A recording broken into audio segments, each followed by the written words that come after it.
Welcome to The Critical Edge, the no-nonsense podcast breaking down the latest game-changing evidence in trauma and surgical critical care to give you the edge when things get critical. So glad to be here for this. Yeah, we have a really incredible deep dive today. I mean, think about it. You're standing in the trauma bay, right? It is maybe 2:00 a.m. The classic witching hour. Exactly. The radio crackles. EMS is calling in a 25-year-old male unrestrained driver in a motor vehicle collision. They say he has stable vitals in the field. GCS is 15. Right, so you're thinking, okay, this is a straightforward secondary survey? Yeah, maybe a quick pan scan, pan CT, and you're done. But then, 10 minutes later, the doors fly open, they roll him in, and his systolic pressure immediately tanks to 60. Just falls completely off a cliff. Just gone. And suddenly you realize he is bleeding out into his retroperitoneum from a completely unstable, massive pelvic ring fracture. A total nightmare scenario. It is. And the thing is, the EMS crew, they got the vitals right. The monitor wasn't lying. But the field triage entirely missed the story of the kinetic energy involved in that crash. Right, the physics of the scene. Yeah, exactly. So today, we are looking at the invisible, highly complex supply chain that actually set you up for that blindside.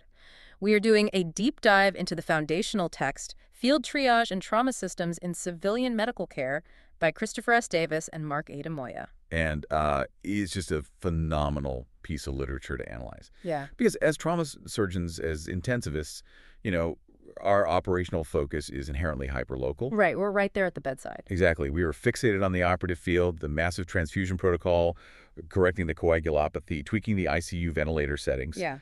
But the patient crashing on your table, they are actually the end product of an immense regional logistical apparatus. A massive machine. Yeah, and understanding how that apparatus functions, and honestly, more importantly, where its specific vulnerabilities lie, is just as critical as your surgical technique. Okay, let's unpack this. Because the sheer scale of the macroscopic public health burden we are discussing, it is difficult to conceptualize until you look at the raw epidemiology provided in the text. The numbers are staggering. They really are. In 2018 alone, the data shows over 28 million Americans sought treatment for non-fatal injuries. 28 million. Yeah. And add to that 240,583 deaths directly resulting from injury-related causes. It's massive. And to manage that volume, we rely on a staggering 826,000 EMS pre-hospital providers out in the field. Right. Those providers are managing 5.4 million injured patients annually. That represents roughly 18% of all EMS transports. Wow. And the financial shockwave.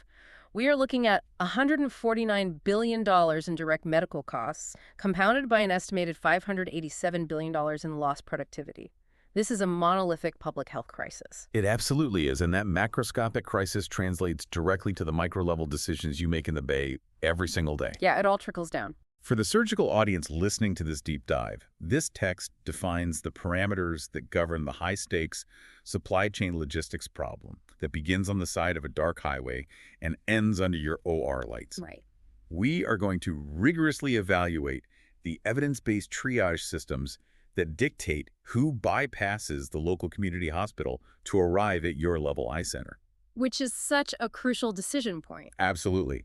We will dissect the statistical failure points of that system, particularly regarding vulnerable populations like geriatrics, and we will analyze the brutal operational adaptations you must make when that entire regional system is annihilated by a mass casualty event. Yeah, because we have built this intricate, highly sensitive network to funnel the right patient to the right surgeon at the right time. But to really understand the vulnerabilities of the current trauma system, we have to examine the historical baseline. We have to look backwards. Right. We have to look at the pre-1970s landscape, which the text essentially paints as a clinical Wild West.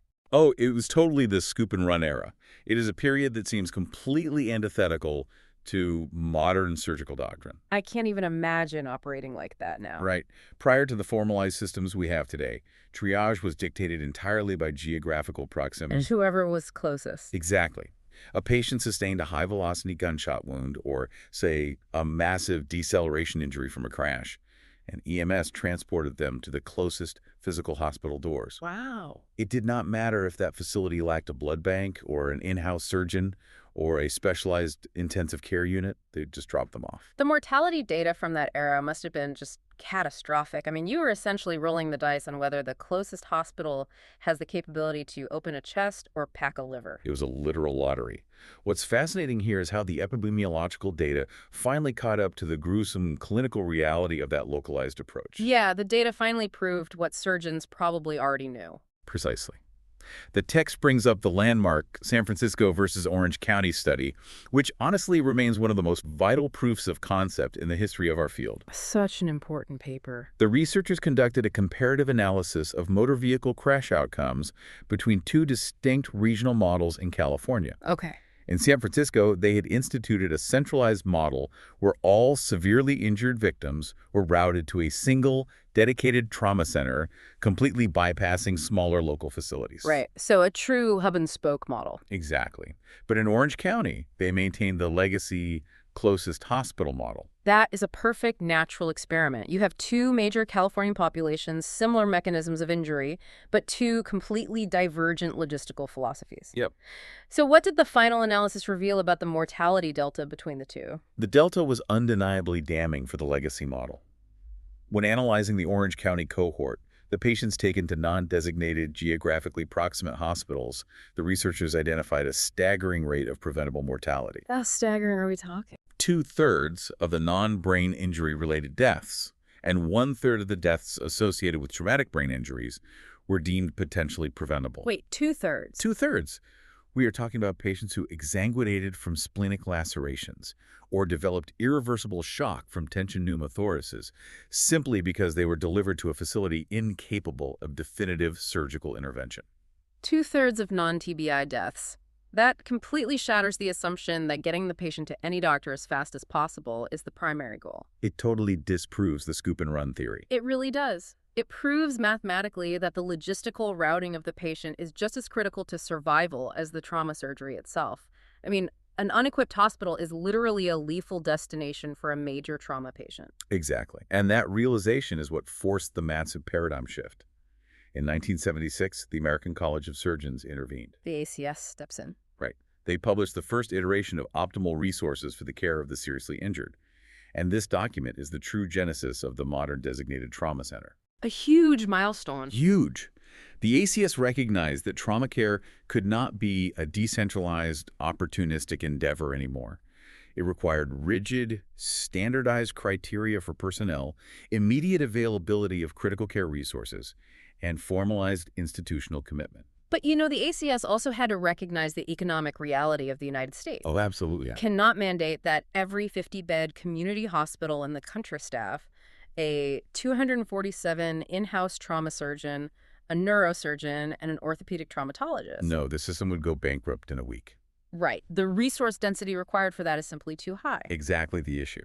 And that is why the ACS developed the stratified tier system we utilize today. The text breaks down the 4 levels of trauma centers for the U.S. clinical setting, outlining this regionalized network of escalating capabilities. So let's look at how that stratification actually functions in a regional ecosystem, rather than just reciting the textbook definitions. You have the Level I center at the apex.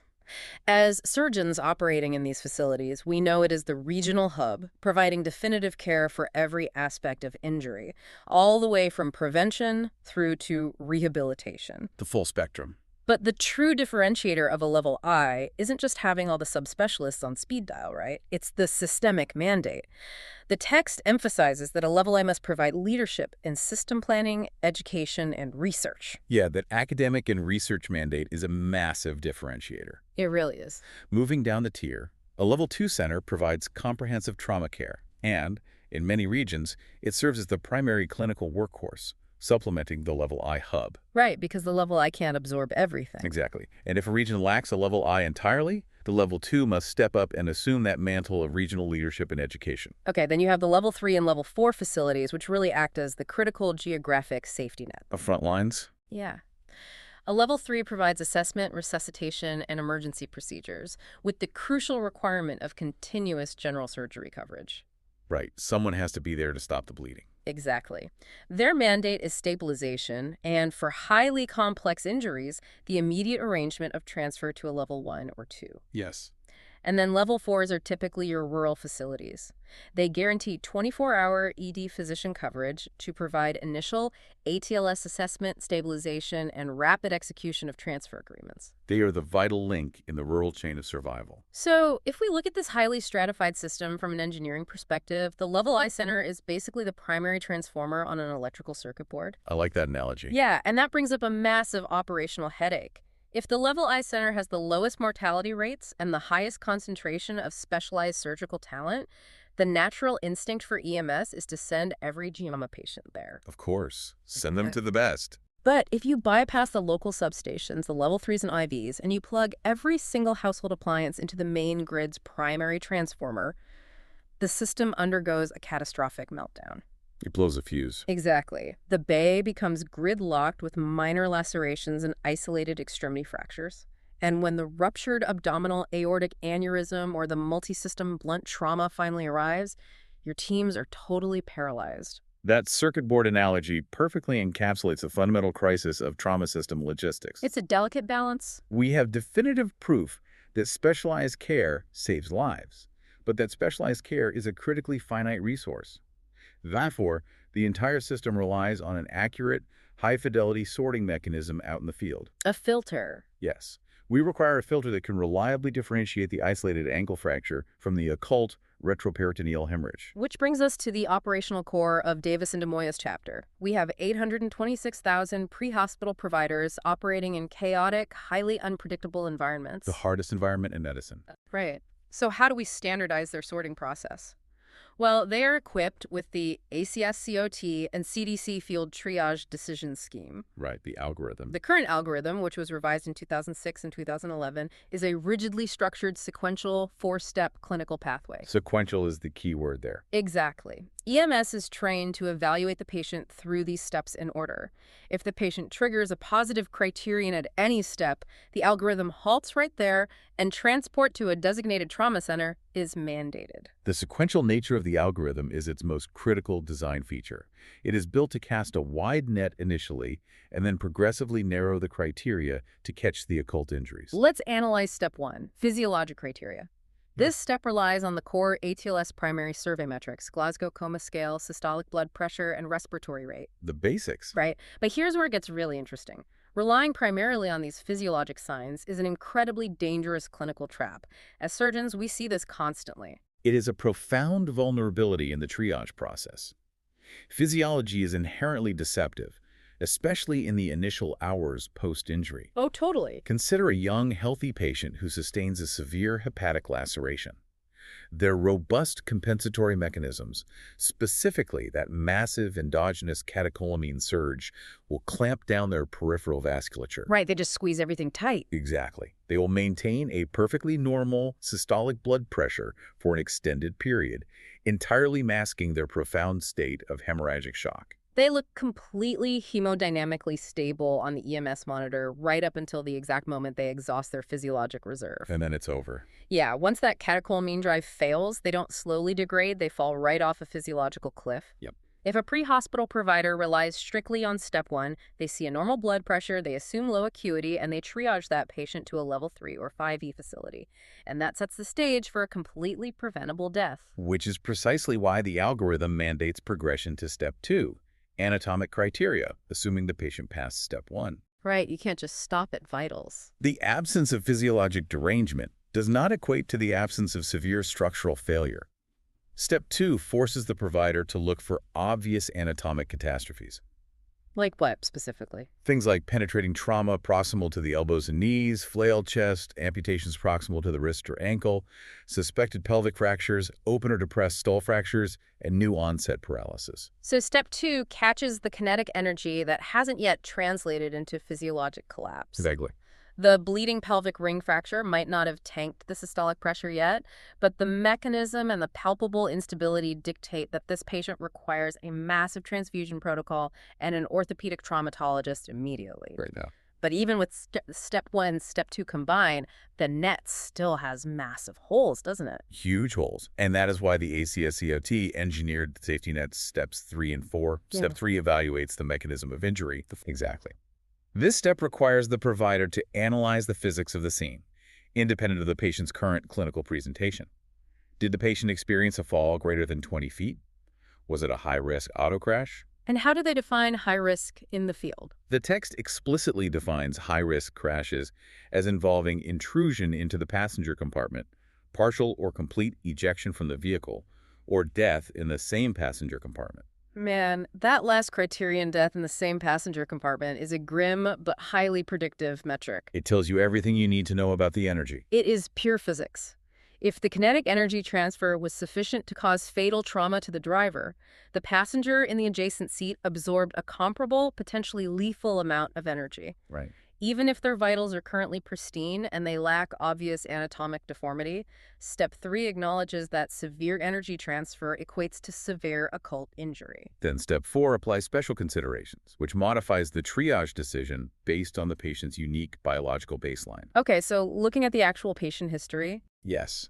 This includes the extremes of age, bleeding disorders or active anticoagulation, burns, advanced pregnancy, and end-stage kidney disease. Very important factors. And crucially, Step 4 also empowers EMS provider judgment. If the objective criteria are negative, but the provider's clinical gestalt suggests severe injury, they are authorized to triage directly to a trauma center. To truly grasp why these safety nets, Steps 3 and 4, are absolutely non-negotiable for system survival, we have to look at the National Trauma Database research highlighted in the text. If we connect this to the bigger picture, the statistical modeling is terrifying. Researchers analyze the NTDB to determine the theoretical outcomes if pre-hospital providers only utilize Steps 1 and 2. Meaning they only triaged based on abnormal vitals and obvious anatomic deformity. Exactly. The data revealed that utilizing Step 1 alone yielded an undertriage rate of 68%. Step 2 alone resulted in a 74% undertriage rate. Wait, let's stop and look at the combined data. Even if EMS used both Step 1 and Step 2 sequentially, what is the failure rate? If they combine physiology and anatomy criteria, the overtriage rate is a manageable 22%, but the undertriage rate remains at an astonishing 51%. 51%. That is a systemic failure of catastrophic proportions. Half the patients. Yeah.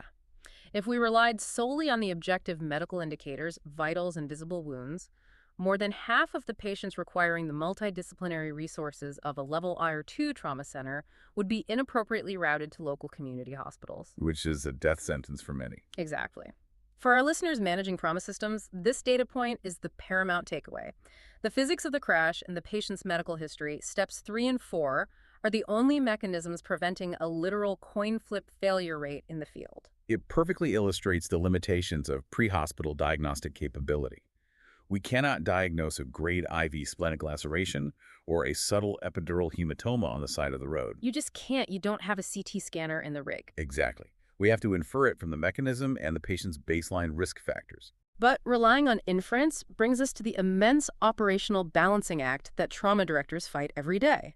Patching those statistical holes with Steps 3 and 4 comes at a steep price. A very steep price. The cost of high sensitivity is a massive influx of false positives. When the algorithm mandates that every 20-foot fall and every high-speed rollover goes to the levelized center, we end up transporting a huge volume of patients who ultimately require nothing more than a period of observation and maybe some NSAIDs. This is the overtriage versus undertriage dilemma. The ACS Committee on Trauma had to establish acceptable operational thresholds. They had to draw a line in the sand. Right. They had to determine how much system inefficiency they were willing to tolerate in order to save lives.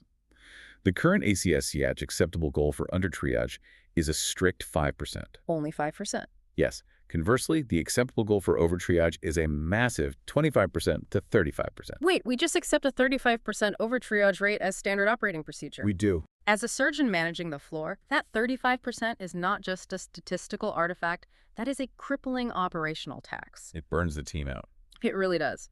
That means over a third of the patients arriving as high-level trauma activations do not actually require our specialized resources.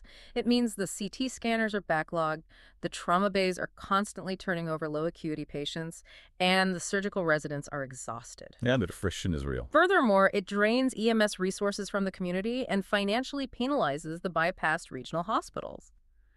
I mean, is the ACS doing anything to tighten that specificity, or are they just forcing levelized centers to absorb the operational bloat?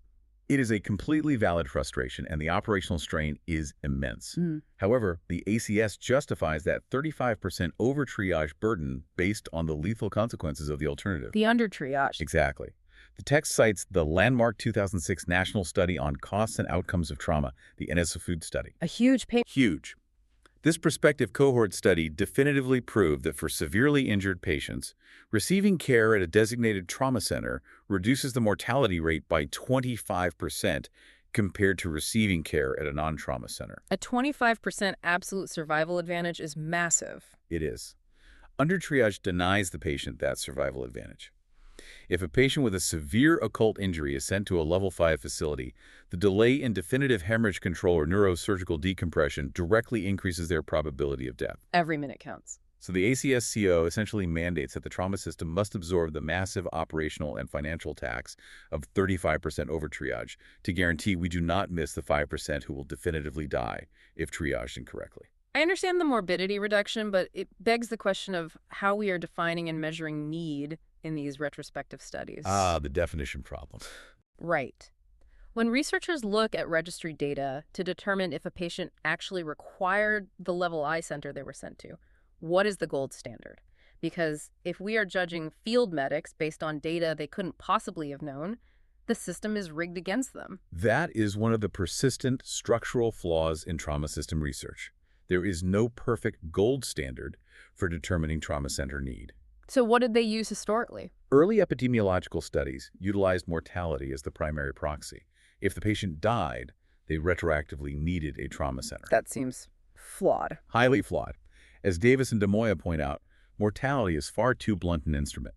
Thanks to advances in resuscitation, many major trauma patients survive, but with devastating morbidities. Right. Survival after a poorly managed complex injury at a level 4 center does not constitute a triage success. Yeah, if a patient survives a complex pelvic fracture but ends up with permanent neurologic deficits and chronic pain due to inadequate initial orthopedic stabilization, the triage system failed them, even if they didn't trigger the mortality proxy. Exactly. Therefore, the research community shifted to anatomic proxies. Today, the most prevalent proxy utilized in the literature to define trauma center need is an injury severity score, or ISS, greater than 15. Right, the ISS. We know the ISS is an anatomic scoring system grading the severity of injuries across 6 body regions, mathematically weighting the most severe derangements by scoring the top 3 scores. An ISS greater than 15 heavily correlates with a major multisystem trauma patient requiring definitive multidisciplinary care. But using ISS greater than 15 as the retrospective gold standard highlights exactly what we discussed regarding the flaws of Step 1 and Step 2. Yes, it does. We are judging the efficacy of a pre-hospital provider's triage decision made in 10 minutes in the back of a moving ambulance against an anatomic score that is only calculated after the patient has had a PAN scan and operative exploration. Exactly. It is an inherent limitation of the research methodology. Other proxies include the need for intensive care unit admission or the requirement for emergent non-orthopedic surgical intervention within 24 hours of arrival. Okay, that makes sense. But regardless of the proxy used, when we apply this triage scheme to the real-world population, a massive systemic failure point emerges, and it entirely revolves around age. This is arguably the most critical clinical pearl in the entire chapter for the practicing trauma surgeon. Unquestionably. The text highlights a recent CDC-funded prospective validation study that evaluated the efficacy of the National Field Triage Guidelines. And the results were eye-opening. Very. When looking at the general population, the guidelines demonstrated a sensitivity of 66.2% and a specificity of 87.8% for identifying patients with an ISS greater than 15. Those are acceptable, if not stellar, baseline metrics. Right.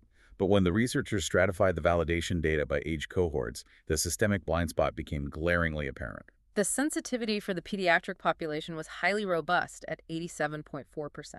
The algorithm does an excellent job capturing severely injured children. It works great for kids. But when applied to older adults, the sensitivity plummets to an abysmal 51.8%. It's basically a coin flip. Literally. We are effectively flipping a coin when it comes to identifying severely injured geriatric patients in the field. Why is the algorithm failing the specific demographics so completely? It comes down to the physiological deceit of the aging body. The older adult population inherently masks the classic shock response that step 1 relies upon. Ah, the baseline physiology. Consider the pharmacology alone. A 75-year-old patient on chronic beta blockade therapy is pharmacologically prevented from mounting a tachycardic response to hemorrhage. The metoprolol keeps the heart rate down. Exactly. Their heart rate might remain at a stable 70 beats per minute while they actively exsanguinate. Furthermore, consider their vascular compliance. A geriatric patient with chronic, poorly controlled hypertension might have a baseline systolic pressure of 160. Right. If they sustain a severe injury and present to EMS with a systolic of 110, the algorithm reads that as a normal vital sign. But it's not normal for them. Exactly. Relative to their baseline, they are in a state of profound occult hypoperfusion. Their rigid vasculature and depleted catecholamine reserves completely short-circuit the step 1 criteria. And the masking extends to step 3, the mechanism of injury. Older adults routinely sustain highly lethal complex injuries from remarkably low-energy mechanisms. Like a simple fall. Exactly. A ground-level fall in a healthy 25-year-old results in a contusion. A ground-level fall in an 82-year-old taking novel oral anticoagulants like Eliquis or Xarelto can yield a devastating subdural hematoma. Or a massive retroperitoneal hemorrhage from an osteoporotic pelvic fracture. Precisely. The kinetic energy does not trigger the step 3 threshold, and the pharmacology prevents the vitals from triggering step 1. The implication for the trauma surgeon is profound. When you receive a geriatric transfer from a level 5 facility, or you are asked to evaluate an older adult who presented to the ED after a quote-unquote minor fall, your clinical index of suspicion must be completely recalibrated. You have to assume the worst. You cannot rely on the reassuring field vitals or the low-energy mechanism. The algorithm is structurally insensitive to their reality. The text strongly implies that trauma directors must engineer institutional safeguards to counter this pre-hospital blind spot, maintaining a hypervigilant posture for geriatric trauma. Now, we need to completely shift the operational paradigm. Up to this point, we have been dissecting a trauma system that is functioning as intended. Right, the everyday system. It has acceptable overtriage rates, it struggles with the geriatric population, but the underlying infrastructure is intact. The 4-step algorithm functions effectively precisely because it assumes a stable supply of resources. Yes. But what happens when the mathematics of the scene violently flip? What happens when the denominator of injured patients infinitely exceeds the numerator of available surgeons, blood products, and operating rooms? You are describing the transition from standard surge capacity to true mass casualty triage. And it is a transition that requires the suspension of standard medical ethics. That is a heavy statement. It is, but to understand this, we must define the parameters. The text utilizes the U.S. Federal Emergency Management Agency, or FEMA, definition of a disaster. Okay, what is the FEMA definition? It is an occurrence of a severity and magnitude that develops suddenly and normally, results in deaths, injuries, and property damage that cannot be managed through the routine resources of a community. We must draw a hard line between a multiple casualty incident and a mass casualty incident. Very important distinction. A multiple casualty event, for instance, a severe multi-vehicle pileup involving 10 patients, will severely stretch your level I center's resources. It will gridlock the bays and require calling in backup teams. Right, but the system doesn't break. Exactly, the core system holds. You do not need to alter your standard of care. A mass casualty event, however, entirely annihilates your resources. Just completely wipes them out. It is the active shooter scenario with 80 victims, a major structural collapse, or a large-scale bombing.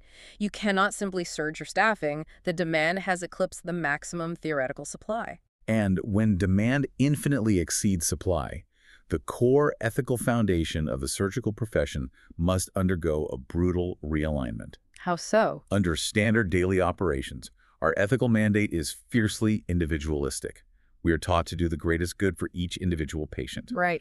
If a patient arrives with a devastating, highly complex mechanism and a 5% probability of survival, we will exhaust massive transfusion protocols, commit multiple surgical subspecialists for hours, and utilize scarce ICU resources to fight for that single life. We throw the kitchen sink at them. Me too. But in a mass casualty scenario, applying that individualistic ethic will actively kill people. Yes, it will. If you commit your only 2 available ORs and your entire blood supply to that 5% survival probability patient, 10 other patients with highly salvageable injuries will bleed to death in the hallway. The math simply doesn't work. The ethical mandate must instantly flip from the greatest good for the individual to the greatest good for the greatest number. Executing that paradigm shift requires imposing rigid, authoritarian order upon absolute chaos. That process must begin at the point of injury, orchestrated by the triage officer, or the TO. The TO. The text is explicit that the TO assumes absolute authority over the field scene and the distribution of patients. But what is critical and honestly often counterintuitive to surgical egos is that the TO should not be the most experienced operative surgeon on site. Exactly the opposite. The TO's mandate is not operative intervention. It is rapid, ruthless logistical sorting. They need to be directing traffic, not operating. Yes. They require specialized training in mass casualty dynamics, a profound understanding of explosive or high-velocity injury patterns, ironclad leadership capabilities, and the psychological fortitude to execute decisions based on population-level survival rather than individual salvage. The TO basically acts as a human algorithm. In fact, the text mandates that medical care at the scene of a mass casualty event is restricted to minimal acceptable care. Extremely minimal. We are talking rudimentary first aid, rapid tourniquet application, basic airway positioning, and needle decompression. Absolutely no definitive or prolonged treatment is performed in the field, regardless of the patient's status. None. The sole objective is categorization and rapid transport. And that transport phase introduces a massive logistical vulnerability. The TO must meticulously manage the distribution of casualties to receiving hospitals utilizing a strategy called leapfrogging. Crucial concept. If EMS transports all 80 victims to the closest level I trauma center, that facility will instantly collapse under the surge, rendering it completely useless. Becomes a parking lot. Right. The TO must sequentially distribute patients to Level 2 and Level 3 facilities across the regional network, intentionally bypassing the closest doors to preserve systemic integrity. But here is the terrifying variable that systematically destroys the TO's careful leapfrogging strategy. It is a metric that every single hospital disaster coordinator must account for. What is it? The self-transport phenomenon. It is the ultimate wildcard in disaster logistics. According to the epidemiological data cited in the text, 80% to 85% of all casualties in a mass disaster will completely bypass the EMS field triage system. Wait, 85%? Up to 85%. Right. They will not wait for the TO to categorize them. They will self-extricate, utilize ride shares, or be transported by panicked bystanders directly to the nearest hospital doors. 85%. That means the overwhelming majority of your mass casualty volume will not arrive via coordinated EMS transport with a nice radio report. Nope. They just show up. They will flood your emergency department vestibules simultaneously, completely circumventing the regional distribution plan. It's pure chaos. This is why the walking wounded are statistically the most likely cohort to paralyze a hospital's capabilities if an organized, locked-down external triage perimeter is not instantly activated at the facility level. When those patients arrive, whether by EMS or self-transport, they must be rapidly sorted into 5 standardized mass casualty categories. These are detailed in Table 2 of the text, and they dictate the immediate allocation of your depleted resources. Let's analyze these categories through the lens of a surgeon managing the intake. First, we have the immediate category. The most critical group. These are patients with critical, life-threatening injuries who require immediate, urgent interventions to survive. We are talking impending airway compromise, severe compressible hemorrhage, or tension pneumothorax. They consume the immediate operational bandwidth. Second is the delayed category. These patients harbor serious, potentially limb-threatening injuries, such as open orthopedic fractures, large soft tissue degloving, or stable visceral injuries. Okay, so they are hurt badly, but stable. Exactly. Delaying their definitive surgical care for several hours while the immediate patients are stabilized in the OR will not significantly compromise their overall survival probability. Third is the minimal category. These are the walking wounded we discussed earlier. Minor lacerations, abrasions, normal vital signs. The 85%. Right. They do not require hospitalization and can be managed with basic first aid, but their sheer volume makes them a massive logistical threat if not sequestered away from the main trauma base. Fourth is the dead category. Patients presenting without signs of life. Which is handled very differently in a mass casualty. Oh, completely differently. Yeah. In a standard trauma-based scenario, we might initiate a resuscitative thoracotomy for a penetrating arrest. In a mass casualty scenario, absolutely no CPR or advanced resuscitative efforts are undertaken. The resources required are too high, and the yield is simply too low.